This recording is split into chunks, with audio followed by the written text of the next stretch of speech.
En La Voz del Derecho presentamos Educación para la Vida en Familia. Asuntos de actualidad y trascendencia. Los temas sensibles que relacionan a las personas en la conformación de la más importante empresa del ser humano, la familia. Dirección y realización del abogado y académico Carlos Fradique Méndez. Conducción del abogado y especialista en Derecho de Familia, Tito Martínez Ortiz. Bienvenidos a Educación para la Vida en Familia. El saludo cordial para toda la audiencia de La Voz del Derecho. Bienvenidos todos a esta audiencia que nos dispensa los jueves a las 6 de la tarde. Como siempre, estamos aquí con el doctor Carlos Fradique Méndez, este servidor Tito Martínez Ortiz, Andrés, que nos hace la ingeniería de sonido. Muy buenas tardes, Andrés. Muy buenas tardes a todos en el mundo entero. Y en algunas latitudes, pues hay que decirles buenos días, en otras buenas noches. Sean todos bienvenidos a Educación para la Vida en Familia. En esta tarde vamos a tener la oportunidad de conversar acerca de lo que el Estado colombiano está hoy en día tramitando en el Congreso de la República, una posible reforma a la justicia, un acto legislativo que se está tramitando, que se empezará a tramitar próximamente, porque tendrá los debates de rigor para hacerlo y naturalmente llegar a una reforma a la Administración de Justicia. Doctor Carlos Fradique Méndez, pues el tema de la reforma a la justicia, recordemos que es un tema extenso, en primer lugar, que tiene historia, porque desde gobiernos anteriores se ha hablado mucho de la Administración de Justicia. Y se ha tratado de hacer cambios y finalmente, por ejemplo, la reforma que quedó en veremos en el gobierno de Juan Manuel Santos, que es la más, digamos, la más próxima a nuestros días, y que fue aplazada y que finalmente se hundió esa reforma, pues dejó como consecuencia la renuncia de un ministro de Justicia, ¿no?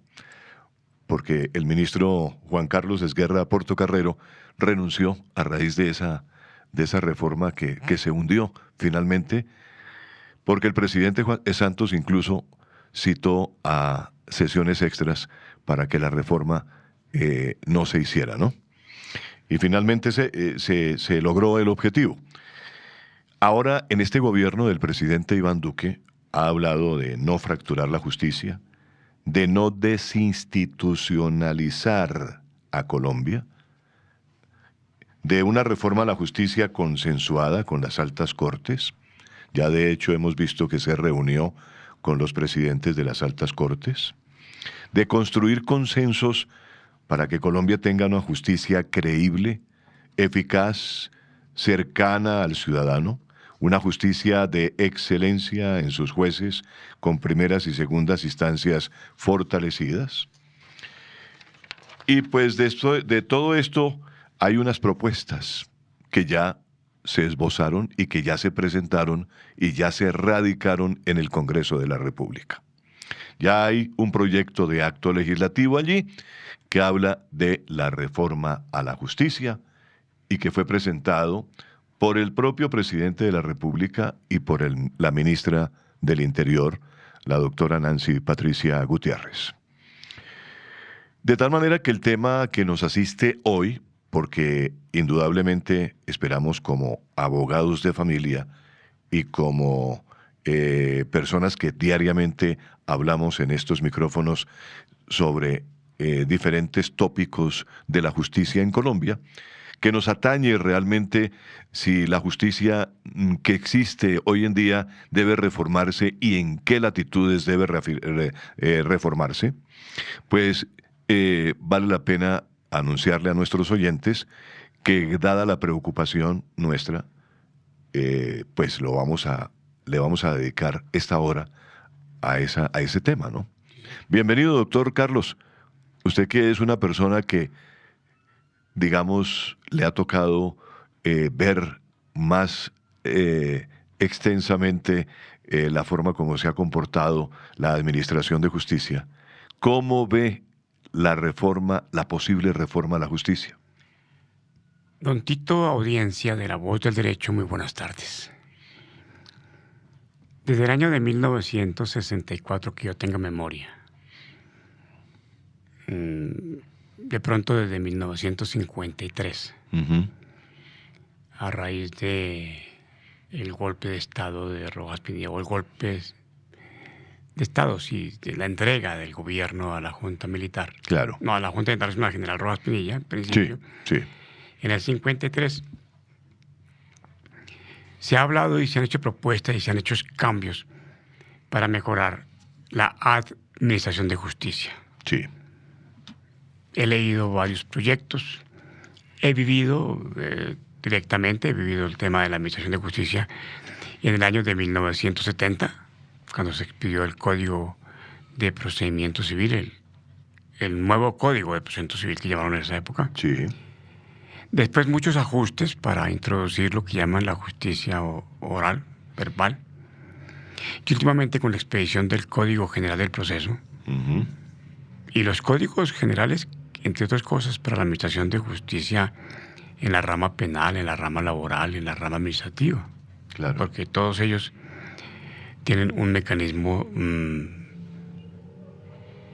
propio, aun cuando no diferente, porque de todas maneras el objetivo es el mismo, resolver conflictos en cada uno de esos espacios. Yo quiero hacer las siguientes precisiones y ojalá la audiencia me ayude, por favor, para que seamos, a ver si le atinamos a la diana. Claro que sí. Primero que todo, no se trata de reformar la justicia. Lo que están planteando allí es una reforma a algunos aspectos de la administración de justicia. No a todos, sino a algunos aspectos. Sí. Y yo he considerado que debemos hablar de la reforma a la justicia como concepto, de reforma a leyes injustas que tenemos y reforma a la administración de justicia, pero dentro de ese concepto de la administración de justicia teniendo en cuenta todos los escenarios y actores que se citan para realizar la labor de administrar justicia, y me explico de la siguiente manera. Si tuviéramos, por ejemplo, una cultura en donde se diga que es justo que hubiera esclavos, esa cultura debería cambiarse y estaríamos cambiando el concepto de la justicia. Aquí en Colombia tenemos, en el derecho laboral, unas relaciones que son completamente injustas, además que son para burlar la ley laboral, que son todas esas relaciones laborales que llaman de contratación por prestación de servicios, que son verdaderos contratos laborales, pero que se escudan en ese tipo de contrato civil, que es el de prestación de servicios. Civil o comercial, habla. Civil o comercial. Algunas personas, Entonces, esa, por ejemplo, esa cultura de burlar la ley laboral es una cultura equivocada de lo que es la justicia, de lo que es el concepto de justicia. Claro. Por ejemplo, no es justo que a una persona que trabaja como auxiliar de oficios domésticos en la casa, del hogar, no se le pague su salario completo, o inclusive que se le cobre, por ejemplo, el almuerzo que se le da, que no se le dé el concepto, el auxilio de transporte, por ejemplo. Sí. Esa cultura que tenemos de que no se le debe pagar porque esa persona es un trabajador de menor calidad, ese es un concepto de cultura que está en nuestra cabeza. Sí. Hoy en día tenemos unos criterios muy complejos de lo que es justicia con el advenimiento, la inmigración de la gente venezolana. Claro. Entonces, a ellos lo están contratando sin pagarles las prestaciones mínimas que consagra la ley colombiana. Claro. Este es un concepto equivocado de cultura de justicia que tenemos que cambiarlo. Sí. Tenemos el tema de leyes injustas. Por ejemplo, a mí me parece que es injusto que todavía permanezca en el Código Civil colombiano el tema de lo que llaman el contrato de compra con pacto de retroventa. Lo que uno ve en las ciudades, las llamadas comercios de compraventas. Sí. Entonces la persona va y deja su reloj, que tiene un valor de 100 pesos, se lo compran por 50, le cobran intereses. ¿Qué son intereses? Que no las llaman compraventa, sino... Contratos de pactos de otra venta. Sí, pero, Sí. Pero en la fachada la razón social la orientan casa comercial. Sí, Le ponen casa sí, comercial. pero el contrato que hacen allá es un contrato... Pero el contrato que se hace de allá cargos. es un pacto Con unos de... intereses que son absolutamente... leoninos y todo.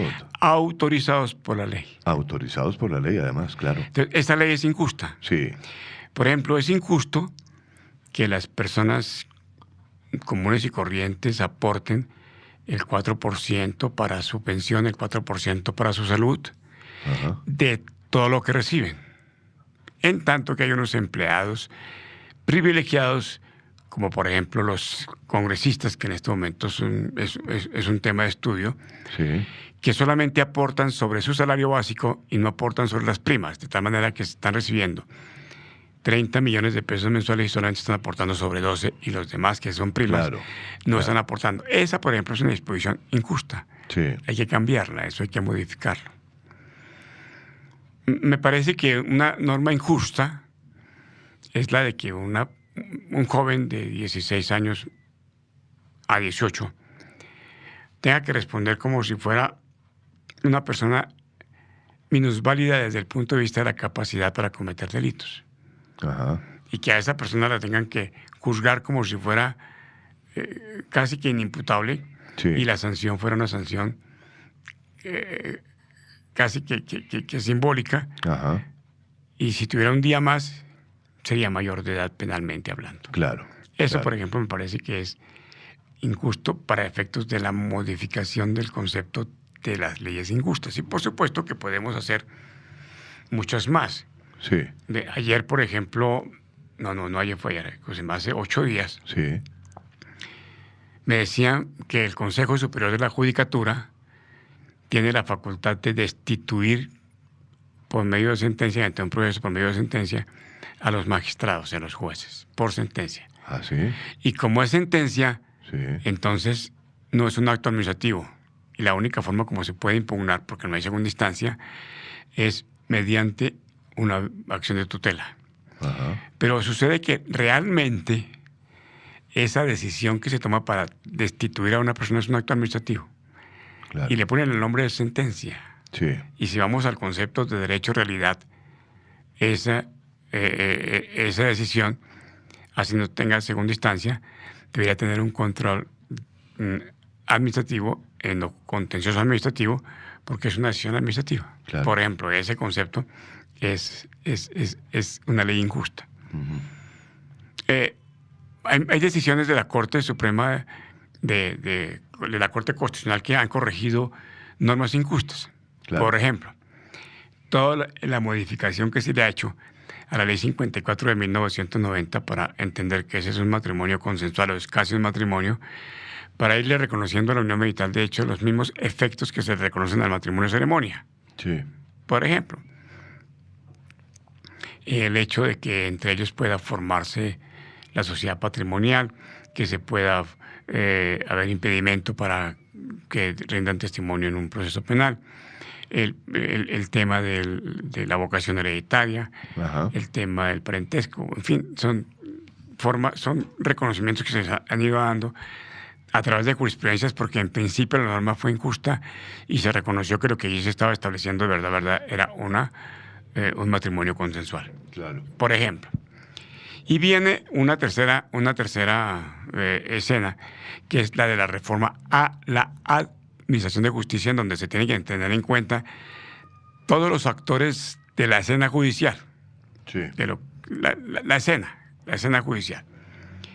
La escena judicial es el juez, el secretario, el sustanciador y los demás empleados del despacho, el lugar donde se está haciendo la audiencia, la tecnología que se está teniendo para dar fe de que se realizó la audiencia, las fotocopiadoras, el demandante, el demandado, si es que hubiese en ese proceso demandante-demandado, o las partes, los interesados, los abogados, los testigos, los peritos, los partidores, los testigos, los grafólogos, todos los demás personas que intervienen en la producción de la prueba. Claro.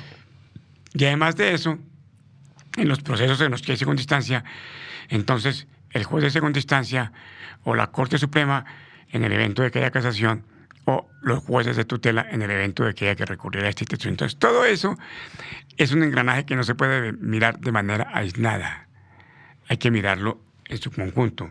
Sí, sí, sí. Lo que llaman los profesores de Derecho General, de Teoría General del Proceso, el concepto de lo que es la unidad jurídica, el sistema jurídico, y la visión holística, integral, panorámica de lo que es la justicia. Entonces, partiendo de eso, pues entonces podríamos llegar a una buena modificación. Porque lo que han hecho ahora, en las reformas a las que usted había, en la introducción, había hecho referencia, es fundamentalmente a las facultades y requisitos para acceder a las altas cortes, a los magistrados de las altas cortes.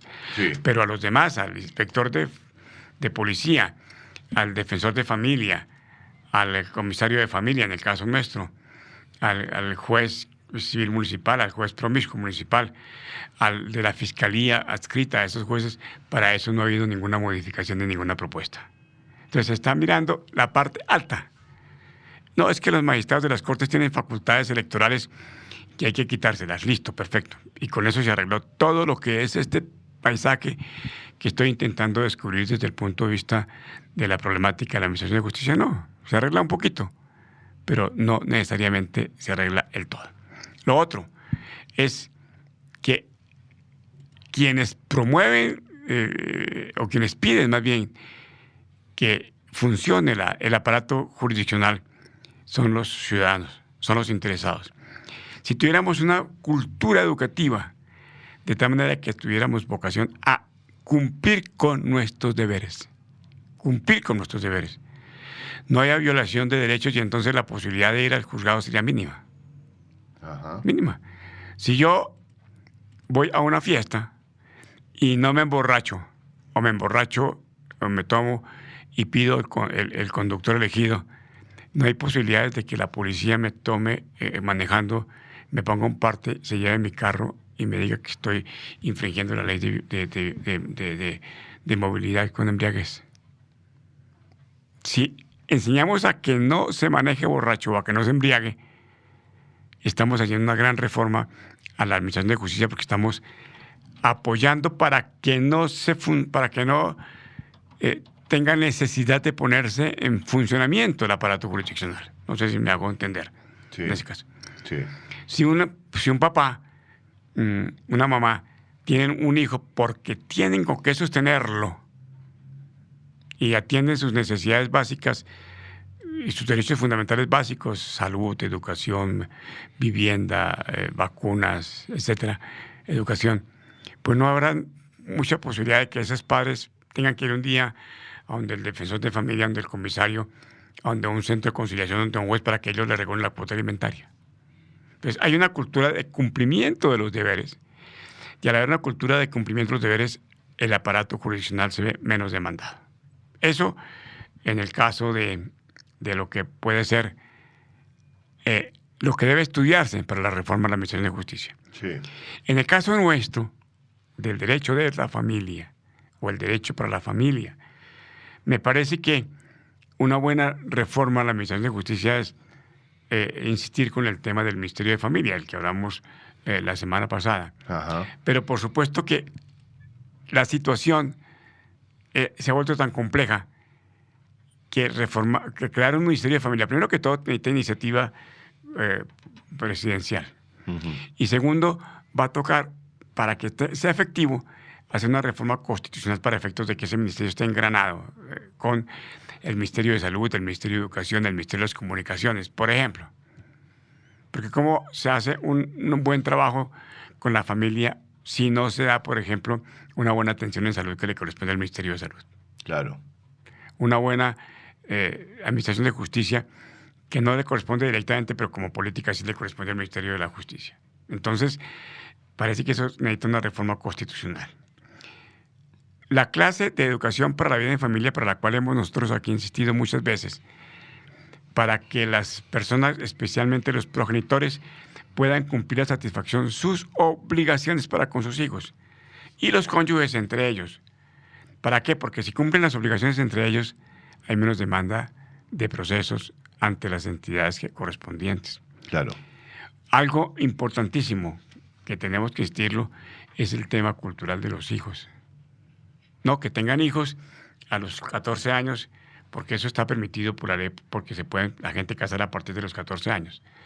No, hay que educar, y creo que debe ser política de Estado, que la progenitura debe ser a partir de los 22, de los 24 años, cuando ya la gente ha terminado el bachillerato y ha tenido una carrera y tiene con qué ser autosuficiente. Así sea mínimamente autosuficiente, pero que sea autosuficiente. Claro. No que la chinita quede embarazada, tenga su hijito o en las peor de las condiciones decida abortar, ¿no? Y si tiene su hijito se lo entrega a la mamá para que al papá para que a los abuelos más bien, Claro. para que los críen. Por supuesto, hay que regular la cantidad de hijos. Eso es parte para que se pueda hacer justicia dentro de la familia, porque la familia es el primer estado y ahí tenemos que garantizar el cumplimiento de la justicia con esos deberes.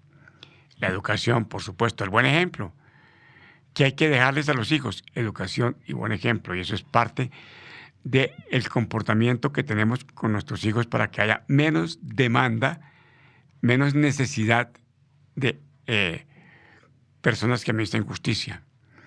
El caso, por ejemplo, del buen trato, el trato amable, el trato decente entre los padres, Claro. y los padres y los hijos.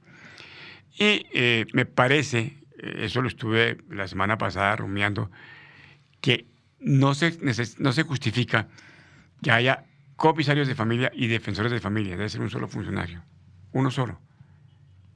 Porque es que las funciones son muy semejantes. Sí. Muy semejantes. Sí, claro. Un día tratemos ese tema. Y si es necesario cambiar, modificar para que solamente haya uno, Claro. seguramente sería el comisario de familia.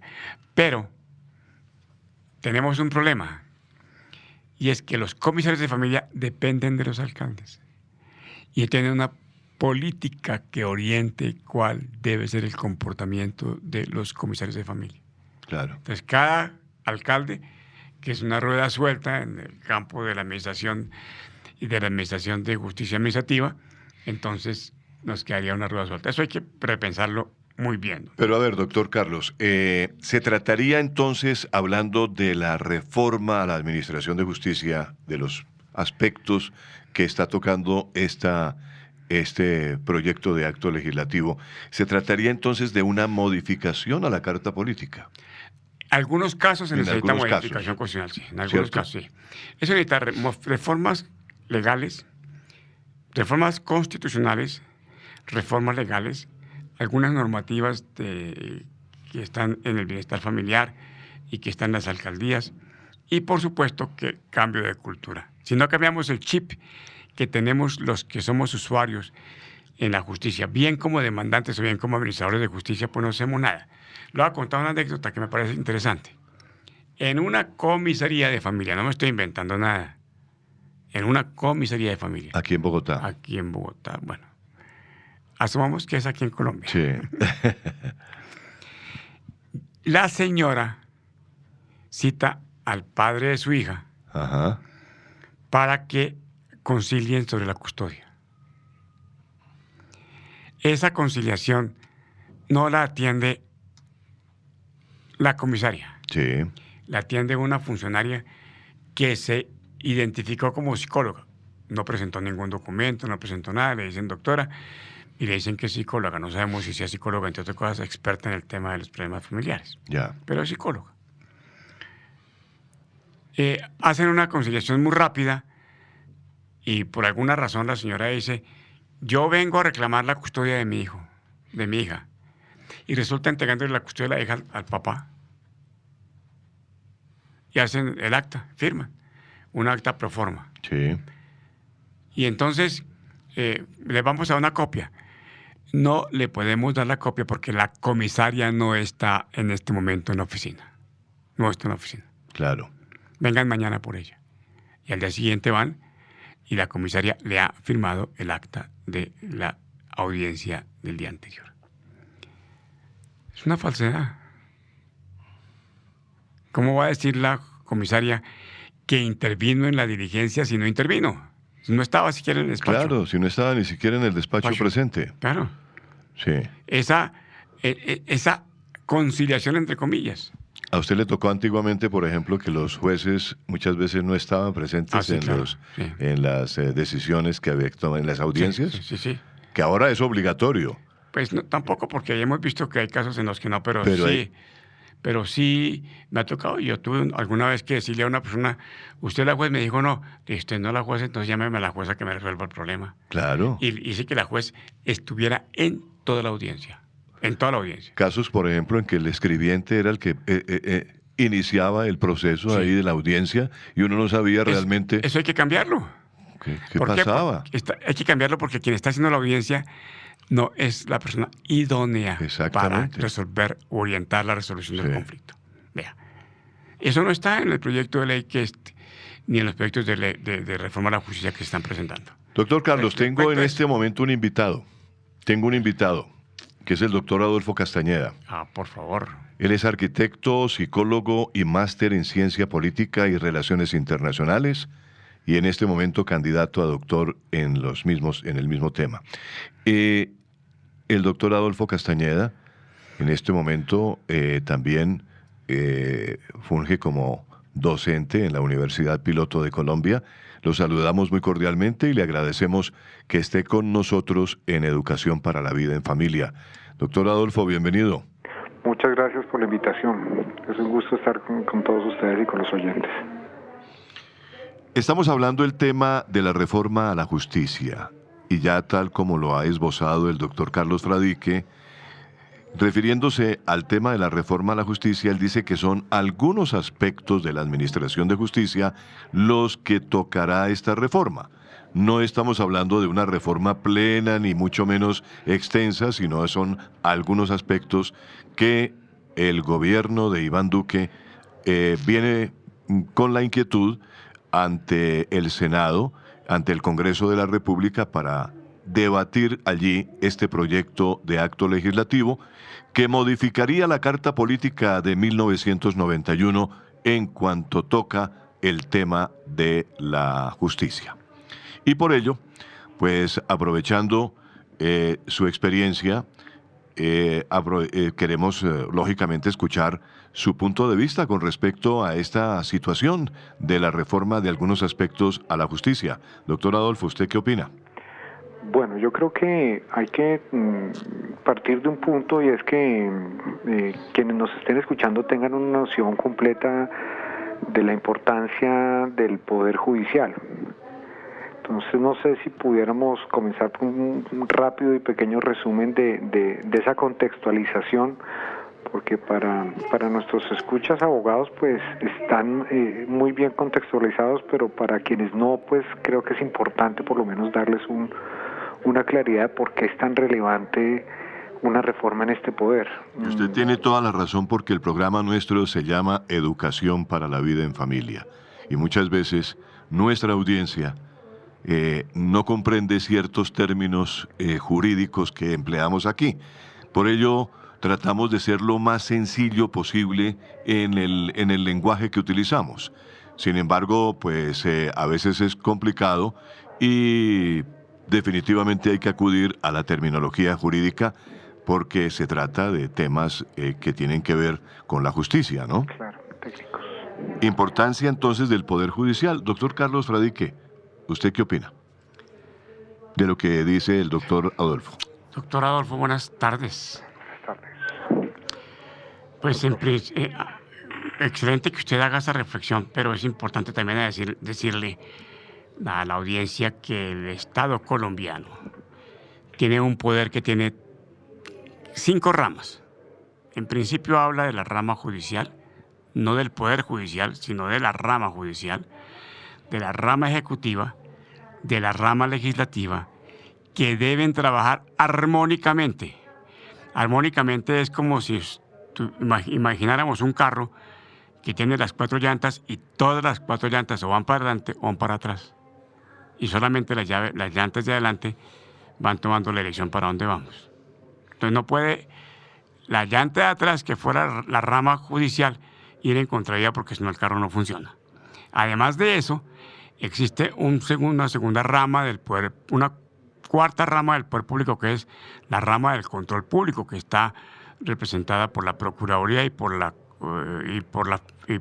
Procuraduría y la Contraloría fundamentalmente. Sí. Y existe una quinta rama que se reconoce como tal, que es la rama electoral del poder público, todo eso. Entonces, usted quiere hacernos una referencia a la rama judicial del poder público. Adelante, doctor, por favor. Bien, muchas gracias. Partiendo del excelente ejemplo que da el doctor Frey, que es importante entender también que cuando estamos hablando de la rama judicial, es una rama que funge en un escenario de independencia, precisamente sobre los dos poderes que existían antes, o las dos ramas que son la ejecutiva y la legislativa, precisamente dando una respuesta a ese desbalance de poder que se generaba entre los dos, y teniendo de fondo al actor principal, en este caso, que es el ciudadano en cualquier Estado de Derecho. Entonces, el lograr mantener en un Estado la independencia de un poder, en este caso nuestro de la rama judicial, pues es uno de los temas fundamentales sobre el debate y la toma de decisiones en cualquier intervención que se haga. El hacer una reforma abre la posibilidad de que, aunque la reforma comience a ser una reforma limitada, termine llevando otra cantidad de temas que de forma ideal no sería bueno abordarlos, y para eso tenemos un buen ejemplo con lo que nos pasó en nuestra experiencia pasada en la reforma a la justicia en el gobierno Santos en 2012, que se logró hacer una propuesta interesante de reforma a la justicia y que poco a poco terminó llenándose de unas condiciones adicionales que le iban sumando los actores en el camino de la aprobación y dejándonos una única salida de tener que hundirla. Claro. Entonces, si hacemos una mirada precisamente de la propuesta que está haciendo el presidente Duque en este momento, yo creo que él está respondiendo en este caso a la inquietud que tenemos la mayoría de colombianos en términos de lo que ya ha mencionado ustedes unos minutos antes. Lo escuchaba también al doctor Fadika ahora, en la congestión, en la pertinencia de quien atiende, en la forma de atención en juzgados, en tribunales, en esa morosidad que se hace a veces extemporánea en decisiones que son inútiles, a veces en el mismo formalismo del sistema que entorpece el proceso, en algunos casos la falta de criterio jurídico y a veces hasta elemental en el sentido lógico en cómo se acusan algunas providencias. Eso genera impunidad y pues obviamente que finalmente es la forma en la que se evalúa la rama, pues termina afectando el proceso en general. Claro. Esa sería, digamos, que la primera preocupación, la que uno creería que motiva esta propuesta hacia la reforma, hacia esta rama. Sin embargo, la propuesta tiene también unos temas delicados que creo yo que es importante poner sobre la mesa. Escuchaba ayer o antier al presidente de la Corte precisamente haciendo mención que no habían logrado hacer el doctor Barceló hacía mención que no habían logrado comenzar con un acuerdo tan formal y que finalmente pues la reforma se iba a radicar sin la totalidad del acuerdo previo, que era lo que se esperaba, que el camino que siguió el presidente Duque uno piensa que es el correcto, que es primero reunirse con las Cortes y luego, una vez habiendo puesto de acuerdo lo que se quiere poner sobre la mesa, radicar el proyecto, y finalmente no alcanzaron a hacerlo, el proyecto se radicó con algunos desacuerdos, lo cual pues también puede verse reflejado en el desarrollo del proceso. Hay temas delicados, el tema de la tutela, el tema de eliminación de cortes, son temas que son aparentemente necesarios, pero que hay que trabajar con cuidado porque tienen que tener o pueden generar un impacto importante en lo que pues, se ha logrado avanzar constitucionalmente precisamente en ese tema. Perfecto, doctor Adolfo. Estamos en Educación para la Vida en Familia, dialogando con el doctor Adolfo Castañeda y sobre el tema de la reforma a la Administración de Justicia. Una pequeña pausa que nos asiste a esta hora y nos permite tomar un respiro en el programa. Ya regresamos con un análisis de los temas más candentes de esta posible reforma a la justicia.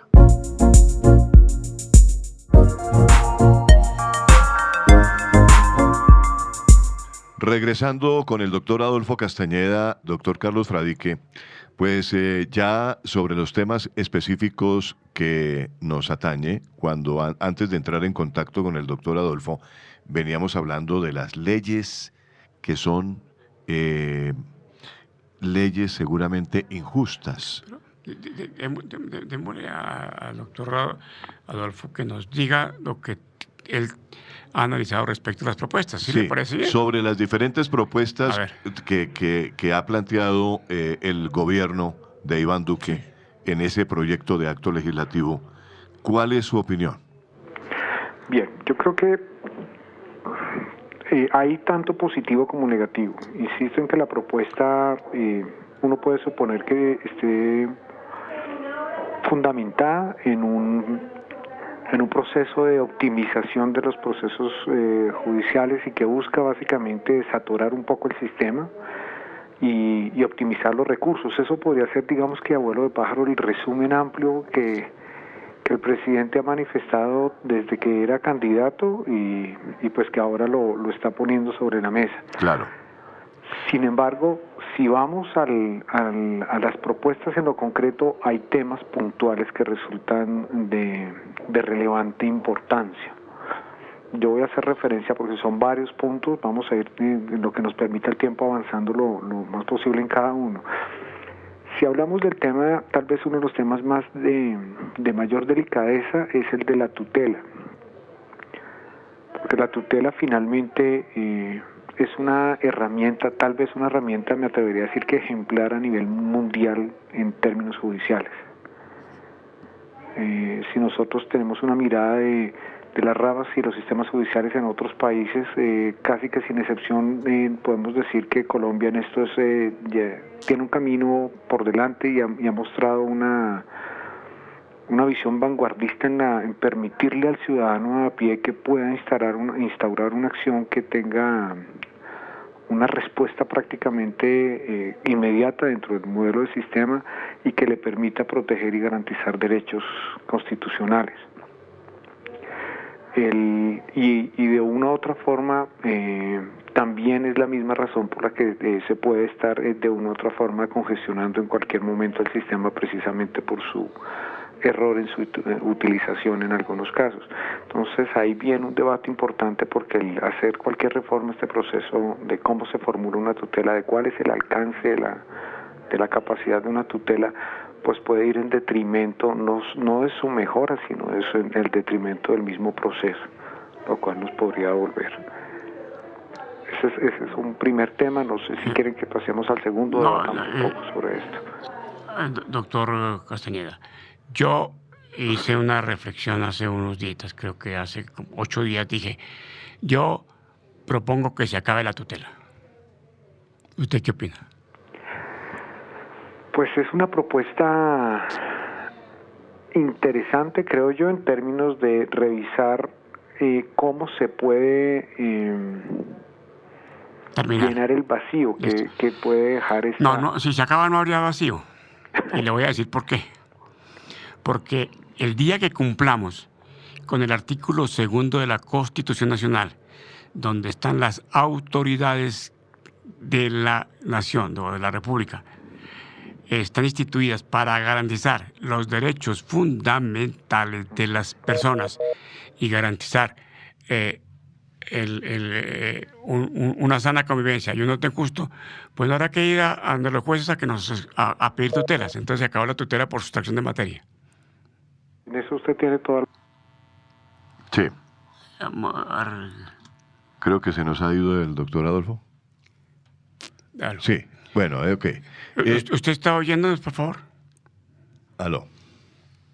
No, Momentico. se cortó la llamada.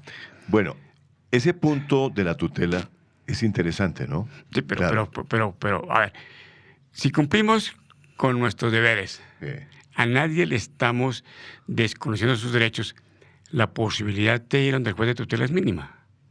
Entonces no necesitamos más jueces de tutela, necesitamos más personas que presenten tutela, don Tito. Esa es la propuesta. Y sobre eso no han dicho nada. ¿Ya? Aló. Doctor Adolfo, Aló. Bueno, le copió rápidamente al doctor Carlos Fradique sobre el asunto de la tutela. Él dice, él planteaba que la tutela debía acabarse si realmente cumplimos con lo instituido por la Constitución. acabarse no quiere decir que se deroguen las normas o que están en este momento en el artículo 86 de la Constitución y sus reglamentos y sus leyes reglamentarias para que las personas puedan acudir eficazmente a la reclamación de la protección de un derecho fundamental. No sé, eso es lo que usted dice. Usted que se acabe porque eso está acción de materia. Eso es como cuando usted tiene gripa y le dan un buen medicamento, se le acabó la gripa. Listo, se sanó. Eso es lo que tenemos que hacer socialmente para sanar.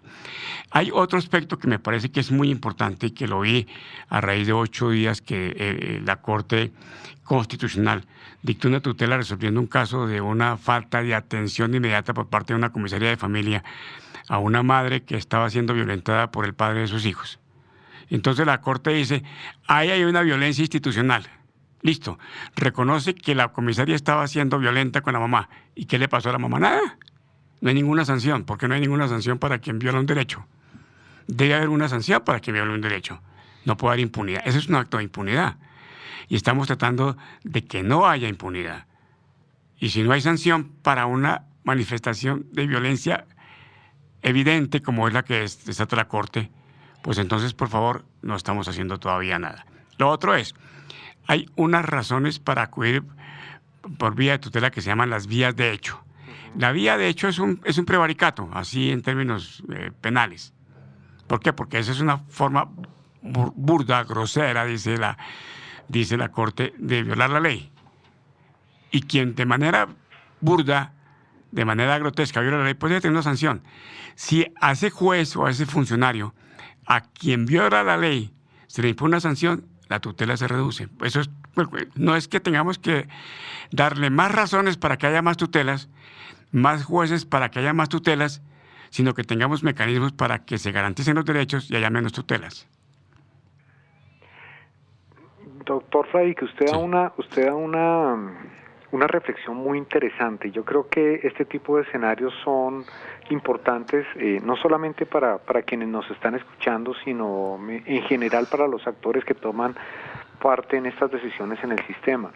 Y es que así deberíamos hacer las cosas, es hacer una reflexión realmente filosófica de la base del sistema para entender dónde, porque finalmente tanto la tutela como la eliminación o la regulación, como lo sugiere el presidente, de la misma son medidas de corto e inmediato plazo. Pero no son medidas que realmente son medidas que responden a síntomas y no son medidas que responden realmente a los problemas formales que tiene el proceso. Usted lo menciona. Tanto el artículo 2 como el 86 deben garantizar, y en un estado que estuviera desatrasado judicialmente y pudiera responder inmediatamente, pues estos dos deberían cubrir el escenario que cubre ahora la tutela. Entonces viene la pregunta, exactamente, si realmente el debate lo podemos dar de fondo, porque aunque se tienen las medidas y están consagradas en la Constitución, nuestra realidad, la cotidianidad del colombiano a pie, no encuentra la facilidad a ese acceso a sus propios derechos. Que se cumpla la ley, ese es el cuento. Sí, señor. Eso es el principio. Listo. Hay otro tema también en la tutela, y es el tema de las tutelatones que llaman. Sí. Lo que llaman las tutelas temerarias. Quien presenta una tutela temeraria debe ser sancionado. No para que con el tema de la sanción digan no presenten más tutelas, pues, sino que se presenten fundadas. Es casi que como cuando uno presenta un recurso o una demanda que es infundada y la pierde, pues lo condenan en costas. Aquí también, si usted cometió una vía de hecho como juez, pues debe responder. Ahora, la mayor cantidad de tutelas están presentadas en el campo de la salud. Y entonces va uno a que le atiendan unos medicamentos, no tiene que poner tutela porque no me pagan. El mecanismo no es la tutela para modificar la atención adecuada al servicio de salud de las personas. Eso es para una persona, porque sigue siendo el espacio para que todos los demás hagan lo mismo. Claro. No, debe haber una atención eficaz para que la persona que no tiene atención eficaz en salud, eso es un delito por omisión. Eso es una lesión personal por omisión. Y pues que se sancione. Me parece que sería el mecanismo más adecuado para que la tutela funcione adecuadamente como debe presentarse, porque es que aquí hemos entendido no que la tutela es un medio subsidiario, excepcional debería ser, sino que es el medio ordinario. Entonces, lo más importante de la tutela y los demás procesos, que son los que se recuerden para que el juez administre justicia, son subsidiarios. No, es al contrario. La tutela debe ser subsidiaria y además excepcional, como sucede en España. En España una acción de amparo es excepcional. Siga, doctor.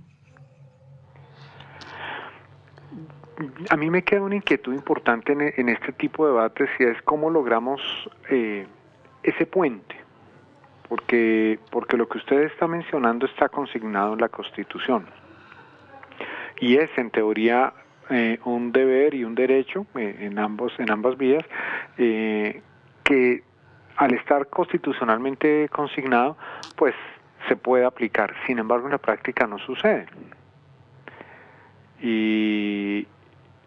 Y entonces nos queda un vacío que en este caso se trata de resolver judicialmente con herramientas como la tutela que tratan de acercar un poco a la solución de este tipo de problemáticas con, perdón el término, con paños de agua tibia frente a un problema mucho más serio y que precisamente se prestan, porque son deformaciones de la interpretación original de la Constitución, se prestan para que tengan un uso indebido dentro del mismo sistema y que terminan haciendo lo que nos pasa hoy en día, es pasar de ser una herramienta excepcional a ser la primera herramienta, ni siquiera una de las, sino la primera.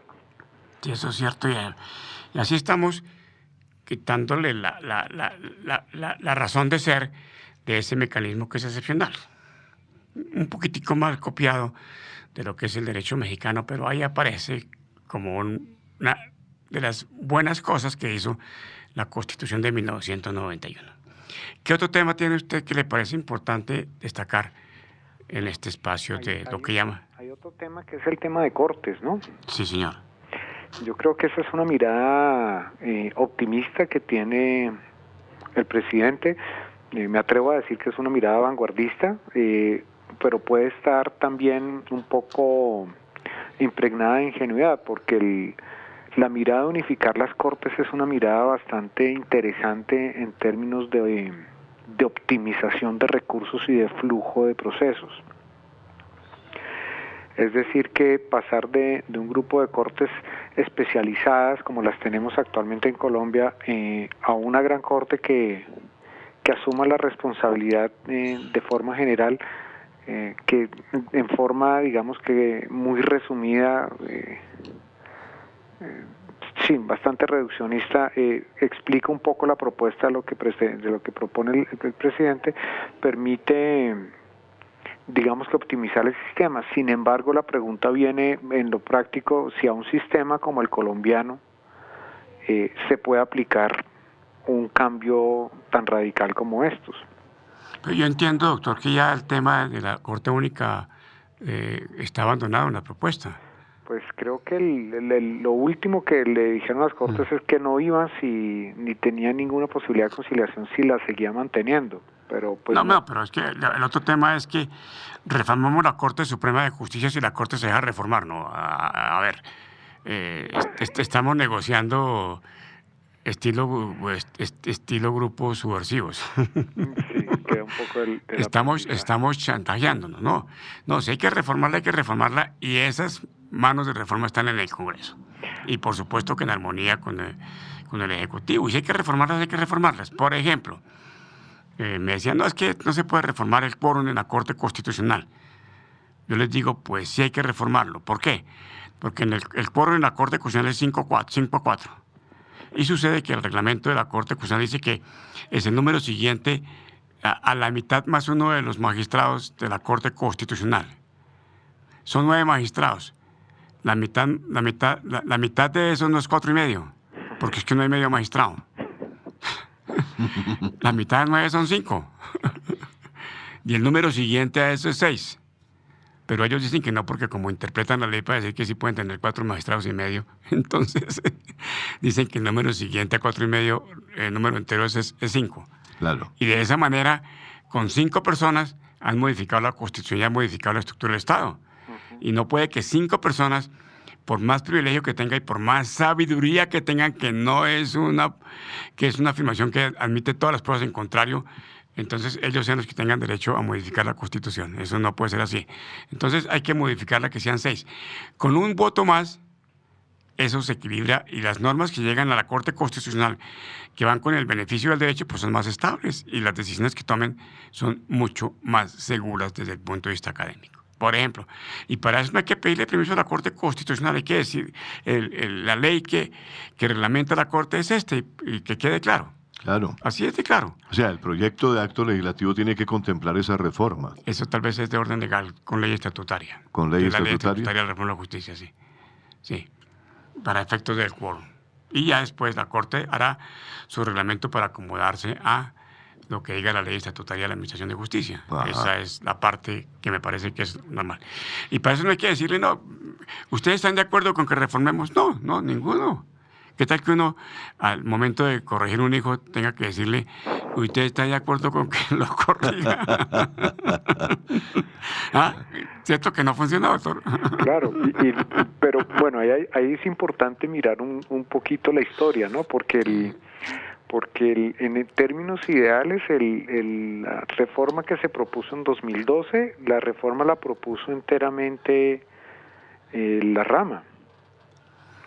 Y la reforma radicada originalmente, ya en teoría con lo que tenía que ver con la rama judicial, estaba con su visto bueno, porque ellos mismos la habían redactado. Sí. Y lo que vino a continuación fue su paso por el Congreso, que ahí es donde lamentablemente una cosa es lo que usted ha dicho, doctor Frey, que tiene toda la razón, una cosa es lo que debería ser. Y otra cosa es lo que nos va mostrando la experiencia que va pasando. Entonces, tiene unas reformas posteriores y que no son positivas, mal llamados micos, y termina siendo tan compleja que es preferible no aprobarla y desistir del intento que... Yo le sugiero, doctor, que respecto no del Congreso, sino de algunos congresistas, sí, hablemos fuera del micrófono. Bien, estoy de acuerdo, porque es cierto, y no se puede generalizar. Eso sí. Es muy atinado en términos de lo que es justo. Hagamos la reforma, hay que hacer, porque es que lo que hemos visto con las reformas a las altas cortes, porque es allá, llaman altas cortes, pues no sé si será el nombre o no correcto, pero en las altas cortes es aumentar la burocracia. Sí, señor. Mire la Corte Suprema de Justicia en la Sala Penal, una doble instancia, y quisieron nombrar magistrados más magistrados, más empleados. Y no, que necesitamos resolverle el problema a la FARC, entonces nombremos 50 personas allá para que manejen la justicia especial para la paz, para que hagan y cuenten lo que ellos quieren y sin que ellos puedan tener posibilidades de tener acceso a lo que es la verdad verdadera. Entonces vamos creando más burocracia porque tenemos más pleitos, queremos que haya más pleitos y necesitamos que haya más jueces. En Holanda hay me imagino que ustedes ya les llegaron allá en el WhatsApp, que hay una crisis de presos en Holanda y se están acabando las cárceles, están cerrándolas. Aquí también deberíamos tener crisis de procesos porque todo el mundo cumplimos con nuestros derechos. Claro. con nuestras Claro. obligaciones. O sea, en Holanda se están cerrando las cárceles Claro. porque no hay ocupantes, no hay Aquí quien las tenemos ocupe. plan de crear cárceles porque necesitamos más cárceles y las escuelas están cayendo. A ver, doctor. Exactamente, o sea, tenemos un problema al que se vincula. Nosotros en el sistema judicial recibimos los problemas que se siembran en la sociedad desde otros factores. Pongamos un ejemplo, cuando hablamos de problemas de educación, los vamos a recibir en el sistema judicial más adelante. Cuando hablamos de problemas de nutrición, los vamos a recibir en el sistema judicial más adelante. Cuando hablamos de problemas de salud en general, los vamos a recibir en el sistema judicial más adelante. Entonces, por eso es importante, y yo creo que con lo que arrancamos el programa hablando de la importancia del sistema, en este caso del sistema judicial, para el caso colombiano de la rama judicial, entender que es un órgano regulatorio que permite la correcta administración de un Estado desde el Ejecutivo y en una formulación de leyes de una forma adecuada desde el Legislativo, sin que haya un desbalance de poderes, pues es lo que logra blindar precisamente que estos desbalances se den. En el caso nuestro, yo me atrevería a decir que nosotros tenemos una constitución muy sólida, es una buena constitución, y es una constitución a la que no deberíamos seguir incorporándole artículos y decretos y una cantidad de retazos que comienzan a funcionar en pro de digamos que contrario, no en pro de la misma Constitución. Claro que ya está desbaratada la Constitución, tiene como 38 reformas o más. Ya está hecha a pedazos otra vez, como dijo el doctor Carlos Lleras Restrepo respecto a de la Constitución del 68, del 86. Del 86. Sí. Bueno. Pero usted habla de una buena Constitución política, sí. Sí, señor. Yo creo que lo que necesitamos es una buena Constitución humana. ¿No les parece? Que tenemos que cambiar esa Constitución, tenemos que cambiar la mente. Hay un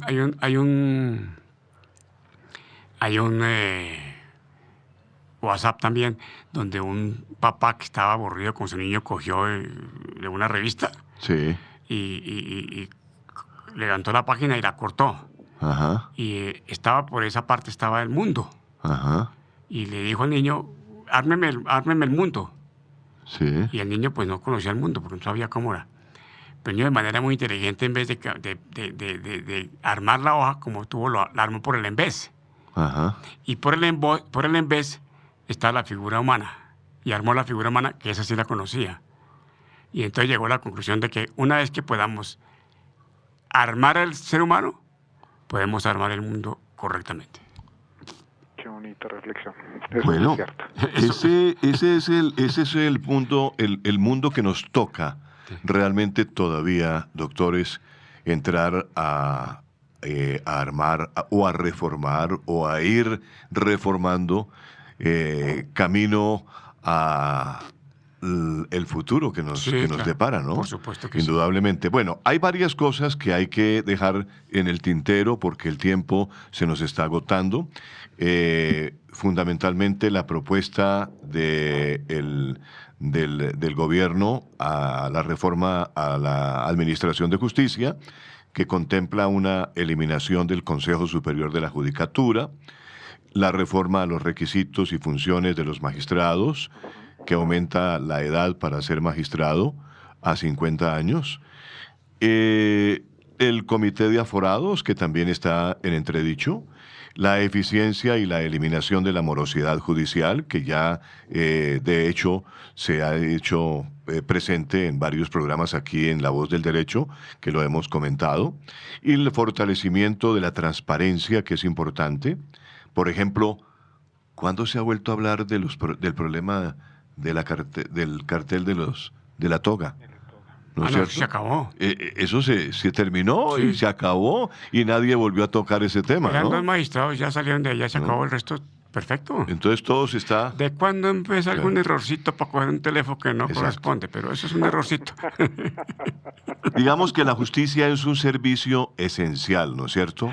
Y que como servicio esencial en una sociedad, en un estado social de derecho como el nuestro, pues esa justicia tiene que operar de la forma más práctica Por supuesto. y que sea una justicia... Y entre todos los que están... Una obra de teatro no se hace con el solo director. Exactamente. Hay que buscar desde quienes reciben la boleta de entrada para que la obra ya funcione. Así tenemos que hacer la escena judicial. La justicia, como decía el doctor José Miguel de la Calle, la justicia es un bien que va más allá de la democracia y se hace indispensable en la definición misma de la sociedad, ¿no? Eso es correcto. Entonces, dentro de esa filosofía, tenemos que aspirar a que ojalá esta reforma planteada se haga de la mejor manera. Y ojalá se haga bien. Ojalá que sí. Claro que sí. Doctor Adolfo, muchas gracias por estar con nosotros. A ustedes muchas gracias. Muy amable, doctor Adolfo. Se nos acabó el tiempo y seguramente en otra oportunidad lo volveremos a consultar y lo volveremos a invitar para que continuemos en este tema de análisis, porque va a venir seguramente, van a venir los debates en el Congreso y van a venir esos debates que nos dejan el tema para que cada programa de educación para la vida en familia podamos ir analizando lo que está ocurriendo allí. ¿No le parece? Claro que sí, claro que sí. A ustedes muchas gracias por abrir estos espacios, son absolutamente necesarios para que la gente esté mejor informada y pues eso le permita tomar mejores decisiones. Bien, cerramos esta emisión de Educación para la Vida en Familia, hoy jueves, y la invitación cordial para que nos escuchen y nos vean también en Facebook, la transmisión que se hace desde la cabina central de La Voz del Derecho, y en temas interesantes que realmente, como por ejemplo la reforma a la justicia, la hemos tocado porque nos atañe ver cómo está esa reforma beneficiando de alguna manera a la familia colombiana. Sí, señor. Nos vamos, doctor Carlos Fradique Méndez. Muchas gracias. Feliz Terminamos noche. aquí. Por favor, muchas gracias. Bendiciones. Bueno, muchas gracias a todos por la sintonía. Hasta una próxima oportunidad. Feliz noche para todos. Escucharon en La Voz del Derecho, Educación para la Vida en Familia. Asuntos de actualidad y trascendencia. Los temas sensibles que relacionan a las personas en la conformación de la más importante empresa del ser humano, la familia. Dirección y realización del abogado y académico Carlos Fradique Méndez. Conducción del abogado y especialista en Derecho de Familia Tito Martínez Ortiz. Educación para la Vida en Familia. Hasta pronto.